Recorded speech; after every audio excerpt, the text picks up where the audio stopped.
பாப்பா பொறந்து ஒரு 20 டேஸ்ல திருப்பி ஒர்க்கிங்க்கு வந்துட்டேன்.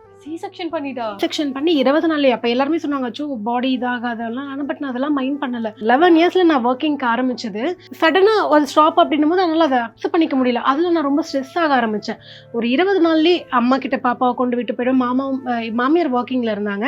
அவங்க அப்புறம் வந்தா பாத்துப்பாங்க. ஸோ இப்படிதான் பாப்பா அவர் பயங்கர டிராவல்லயே இருந்தா தனுஜா. ஆனா பிரஸ்ட் ஃபீடிங் அப்படிங்கிற ஒரு விஷயம் பெரிய டாஸ்கா இருந்திருக்காதா? ஆமா. அது ஒரு 6 மந்த் வரைக்கும் நான் பாப்பாக்கு ஃபீட் பண்ணியிருந்தேன். ஆனா அது கொஞ்சம் கஷ்டமா இருந்தது. நம்ம வெளிய இருந்து வரும்போது. ஆனா அப்ப வந்துட்டு நான் அதான் இந்த 8 இயர்ஸ் பேக் வந்து கொஞ்சம் அட்வான்ஸ் இல்லாம இருந்தது. ஏன்னா பால் பம்ப் பண்ணி வச்சுக்க முடியாது. அந்த மாரி அட்வான்ஸ் எல்லாம் கிடையாது. அதனால நான் ஷூட்டிங் முடிச்சுட்டு வந்துட்டு ஃபீட் பண்ணும்போது அது என்ன ஆகும்னா, அந்த பால் புளிச்சிரும்ல, அதுல பாப்பாக்கு இன்ஃபெக்ஷன் ஆயி, ஸ்டொமக் பெயின் அந்த மாரிலாம் நெறைய ஆயி, அதுல அப்புறம் வீட்ல பார்த்துட்டு வேண்டாம் ஃபீட் பண்ணிக்க வேண்டாம். நீ வீட்ல இருக்கும்போது குடுக்கலாம். இல்லன்னா ஷூட்டிங் போயிட்டு வந்தா வேண்டாம்னு சொல்லிட்டு அப்படி ஸ்டாப் பண்ணிட்டேன் நான். ஓகே. சோ அந்த மாதிரி ஆயிடுமா? நம்ம வெளில போயிட்டு வந்தா ஆமா. ஏன்னா வெயில்லயே இருக்கிறோம்ல. அந்த பால் இப்ப நார்மலாவே நம்ம ஒரு வீட்ல ஒரு பால் வச்சிருந்தா பால் புளிச்சிரும் தானே.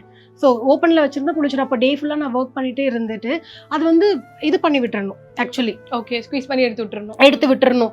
ஸோ இல்லன்னா வந்து ஒரு மாரி ரொம்ப இதாகிற மாரி ஆயிடும். ஸோ நெறைய கஷ்டம். ஆனா அம்மாக்களுக்கு இந்த பால் கட்டிக்கிட்டு கஷ்டப்படுறது கேள்விப்பட்டிருக்கோம். அதுவும் ஏன்னா நீங்க ஒர்க்னால உங்களுக்கு இருந்துச்சு. ஐயோ! அது நெறையவே இருந்தது எனக்கு. பயங்கரமா நெறையவே இருந்தது. ரொம்ப அதான் அந்த பேபி பொறந்ததுக்கு அப்புறமானா இந்த மாரி ஒரு கஷ்டம் தான். ஆட்டோமேட்டிக்கா இதுல போகும். நெறைய போகும். அதுவும் ஷூட்டிங்லலாம் இருந்தா அதுவும் பால் ஸ்மெல்லுல ஒரு மாரி ஸ்மெல் வரும். ஃபர்ஸ்ட்டு ரொம்ப பெயின் வந்துரும். ரொம்ப பெயின் வந்துரும். ஐயோ! அந்த பெயின் சொல்லவே முடியாது. அது ரொம்ப கொஞ்சம் லேடீஸ்க்கு வந்து கொஞ்சம் பெரிய பெரிய கஷ்டமான ஒரு விஷயம்.